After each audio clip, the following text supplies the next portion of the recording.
Hello, everyone. Tonight we are drifting gently into the curious world of medieval love, where longing glances met candlelit corridors, and even romance had to mind its manners under the watchful eye of the church.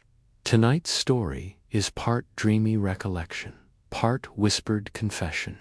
We'll be floating through the softer, quieter corners of medieval affection where even a stolen smile might have needed ecclesiastical approval. So before you get comfortable, take a moment to like the video and subscribe, but only if you really like what I do here. And while you're at it, feel free to share where you're listening from and what time it is in your part of the world now. Turn off the lights, maybe turn on the fan for some soothing noise, and let's get started tonight. You are a young noble, or a peasant with aspirations, or perhaps just a wandering soul tucked into a wooden pew one breezy Sunday morning. The air smells of dust and lavender oil, and you've lit a beeswax candle at the chapel altar ostensibly for the health of your grandmother. But also, let's be honest, for that person to pews ahead who keeps glancing back at you during the KYRIE. In your time, love is no private matter. It is public, politic, penitential. Courting is not something you do alone. It is something done within sight of your confessor, your cousin, and occasionally a passing bishop. You don't flirt in shadows, you flirt in the refectory, with full knowledge that Sister Beatrice is watching from the cloister and mentally updating the abbot. This is the world of courtly love, wrapped in cassocks and incense, where even the smallest romantic impulse is filtered through thick parchment. Scrolls of canon law. You can love but only a little, and never without an audience. In medieval convents and monasteries, the idea of love was a disciplined affair, actual romantic attachment, not so welcome. But you might say, compose a song in someone's honor, as long as it's technically a hymn. You might send them a flower, so long as it's for the Virgin Mary. And if you absolutely must speak to them directly, well, best bring a chaperone. Perhaps Father Jerome, who has all the social warmth of a whetstone and a gift for appearing at precisely the most awkward moments. Some monasteries even employed what scholars sometimes refer to as emotional supervision. Monks or abbots monitored letters exchanged between convents, watching for anything suspiciously poetic. If you wrote something like, "Your eyes are as stars, guiding my soul toward the divine," you might be asked, gently but firmly, which divine exactly you were referring to. And still romance bloomed. It crept in like ivy through the cloister cracks. There are stories, oh yes, of young novices sneaking messages inside loaves of bread, of garden walks that took just a little too long, of shared glances during vespers that lingered like perfume.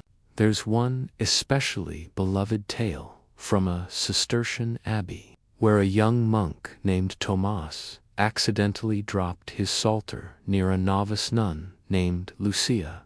She returned it, of course, reverently. But inside she had tucked a tiny pressed violet. A flower, just a flower. But the abbess noticed. The entire community fasted for a week in reparation. Thomas was reassigned to goat herding for 2 years. Lucia was made librarian and spent the rest of her life alphabetizing saints' commentaries.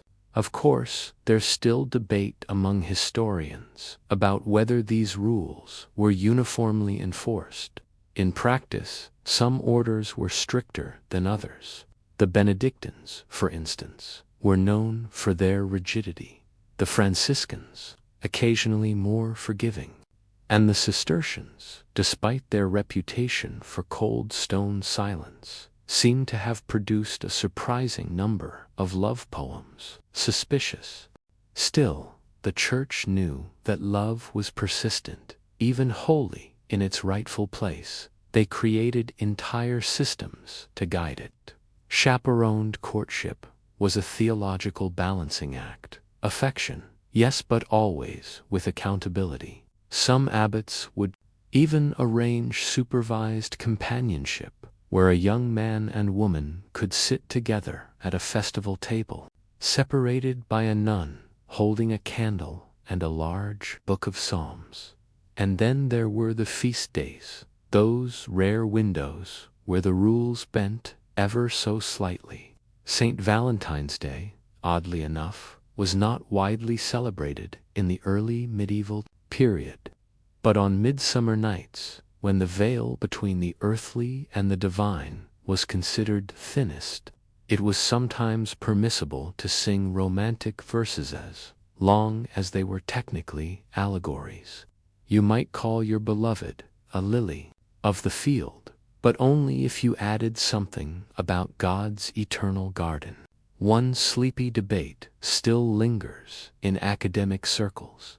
Did these systems of supervision actually prevent romantic entanglements, or did they simply make them more creative? The evidence is mixed. On the one hand, there are fewer scandals than you'd expect. On the other, some of the most melodramatic poetry in church history came from monasteries with the strictest rules. And here's your soft joke for the night. One of my favorites, in the margins of a 13th century codex, a scribe once doodled a tiny monk being chased by a nun holding a frying pan. No one knows why, but we like to imagine it had something to do with love and breakfast. And so, under all the rules and rituals, you notice something. There's still that feeling, quiet as a moth near the candle, that fluttering awareness that even when chaperoned by saints, people still saw one another, not just with their eyes, but with that slow, impossible hope that maybe, in all this incense and architecture, they might be allowed to feel something warm now. Remember the smell of old wax from earlier. It's stronger now. The candles have burned low. Somewhere, someone is singing Compline in a tired voice, and the chapel empties slowly into the dark. You linger for just a moment longer, not quite ready to go, but not sure why. It's fine, there's time. The church is in no rush, and neither are we. You are kneeling now. The stone floor is cold beneath your knees, but not unfriendly. It's the kind of chill that makes you aware of your bones, makes you sit straighter, breathe quieter, as you draw closer to what is, supposedly, a piece of a saint's elbow. You've come to venerate the relic, like so many others. There's a little queue forming. People shuffle forward in woolen cloaks and patched stockings. A few whisper prayers, a few cough.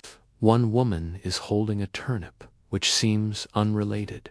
And there, upon the velvet-draped reliquary, behind a thin pane of glass set in gilded wood, rests the sacred fragment. Is it a bone, a knuckle, a small sliver of skull? No one is quite sure anymore, but it is old, it is holy, and it is believed strongly to help with matters of the heart, which is why you are here in the Middle Ages. Relics were the most intimate access a person could have to a holy figure. They were also, strangely, among the few physical objects people were encouraged to kiss in public. Lips upon glass, upon silver, upon shrines containing the thumb of a 3rd century martyr.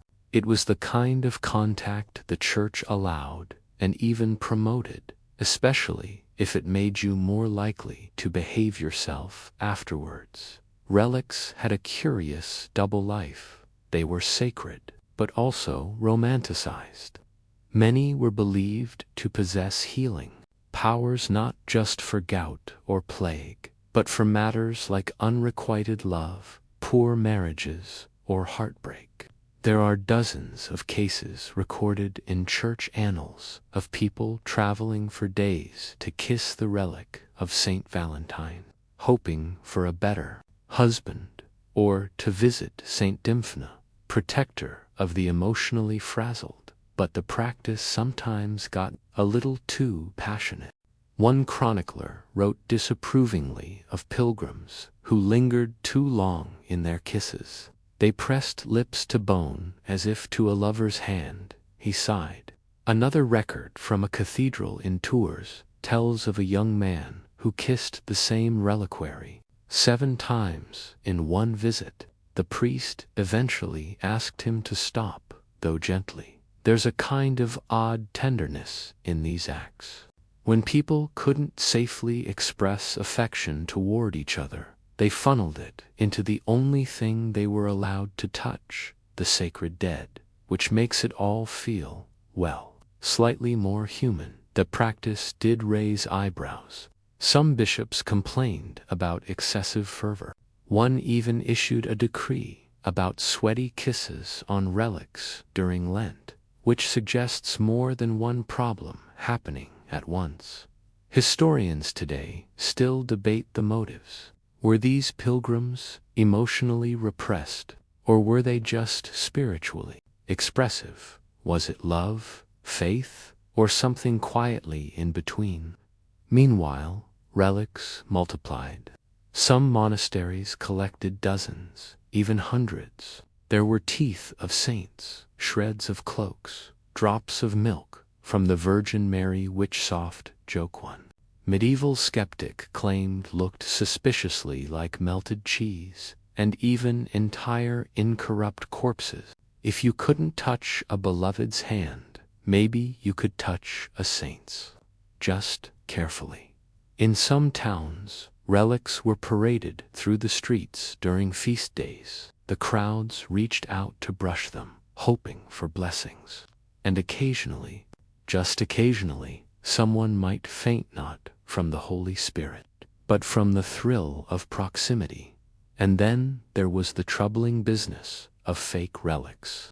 By the 12th century, there were so many fingers of St. John the Baptist circulating through Europe that one scholar joked he must have had at least 3 dozen hands. Even church officials began to worry. The Fourth Lateran Council in 1215 declared that all new relics must be verified by the Pope. Of course, verification mostly involved sniffing them, consulting a local abbot, and deciding whether the smell was more divine musk or rotting chicken. But let's not lose our sense of wonder. Even amid the forgeries and fervor, people truly believed. A kiss on a relic might ease your heartbreak. It might grant your beloved safe passage across the sea. It might even bring clarity to a confused and aching mind. And sometimes, it just made you feel less alone. There's a documented case of a nun in 1324 who kept a tiny bone fragment from a local saint in her sleeve. She would touch it when she felt anxious or unloved. She wrote in her private journal, "He calms me, as a brother might."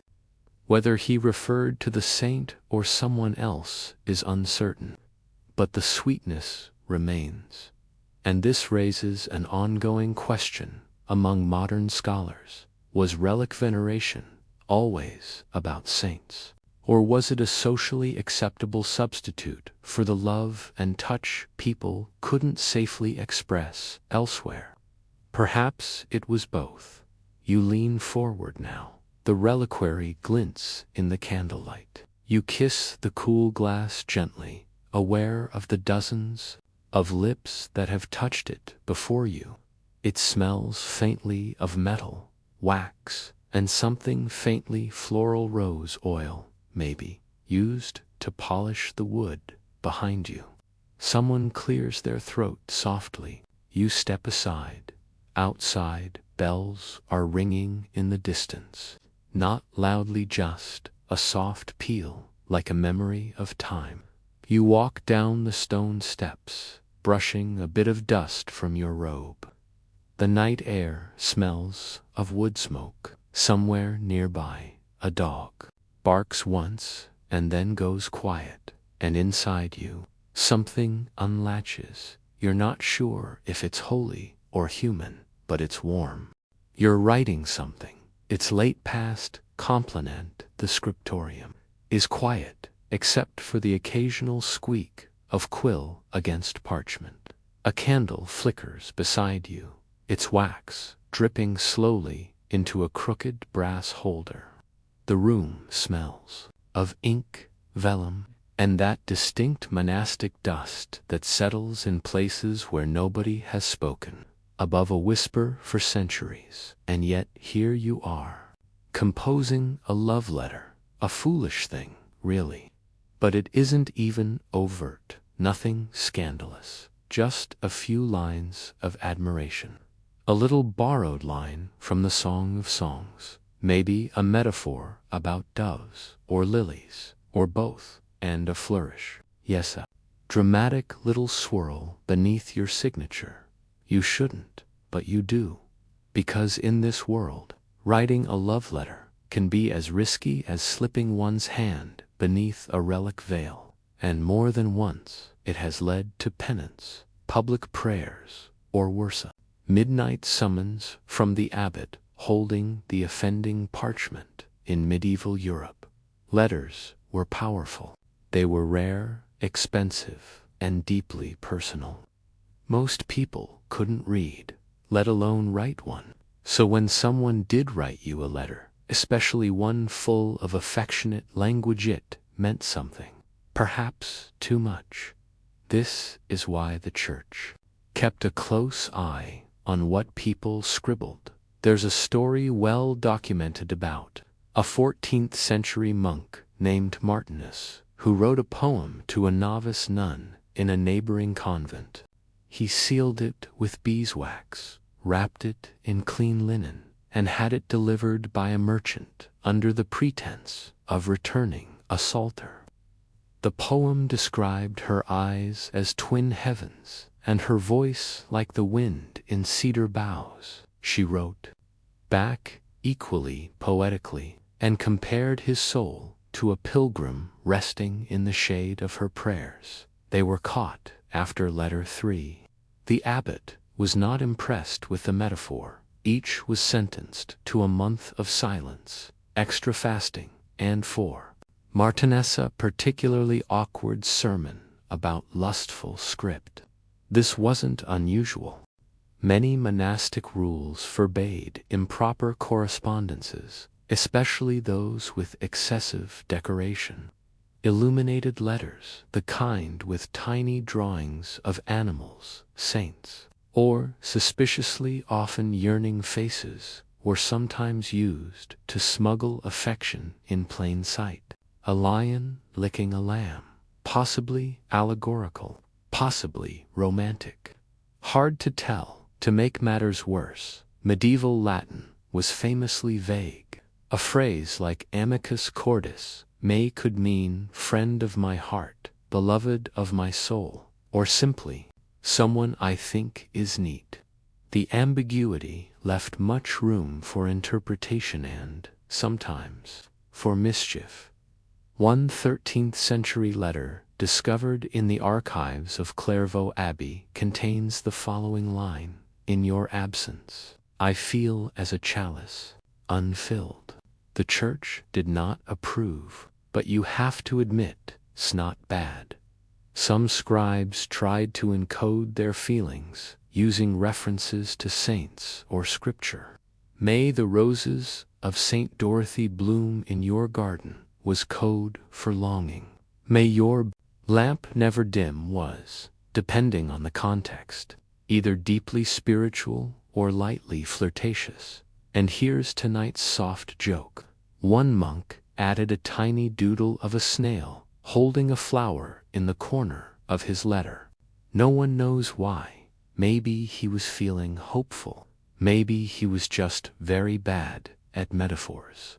Interestingly, some love letters were not secret at all. Nobles and royals often composed open declarations letters that were copied, sealed, and sent by horse or by hand to convents, castles, or occasionally papal courts. In 1232, a noblewoman named Isabeau wrote a letter to a bishop, begging him to allow her to marry a man of lower status. She wrote, "What good is my soul if it pines for him? Shall I marry the rich and go to heaven without love, or risk hell with a poor man who sings to me?" The bishop reportedly wrote back, "Love him in spirit, marry him not." Predictably, she did anyway. Academic debate still simmers over how much romantic letter writing the Church truly punished. Some records are strict, others are vague. Was the enforcement real or theatrical? Did abbots truly read every letter, or only the ones that smelled faintly of rosewater and rebellion? And then there's the curious case of Hildegard of Bingen. She was a mystic, an abbess, and a prolific letter writer. Many of her letters are deeply passionate, though clearly spiritual. Still, some modern scholars have noted her language towards certain women borders on, well, let's just say it's open to interpretation. One of her favorites, a nun named Richardis, was described as a mirror to my soul, a flame to my lamp. When Richardis was transferred to another convent, Hildegard grieved so intensely that she petitioned the Pope to reverse it. He didn't, but the letters remain. So here you are, quill in hand. The candle gutters, your fingers are ink-stained. You've written nothing explicit, just a quiet, "May you be warm, even in your silence," and a small sketch of a dove. You fold it carefully. You don't send it tonight. Perhaps you never will, but it exists now. A little heartbeat between pages, and somewhere, centuries from now, someone might find it in an archive and wonder.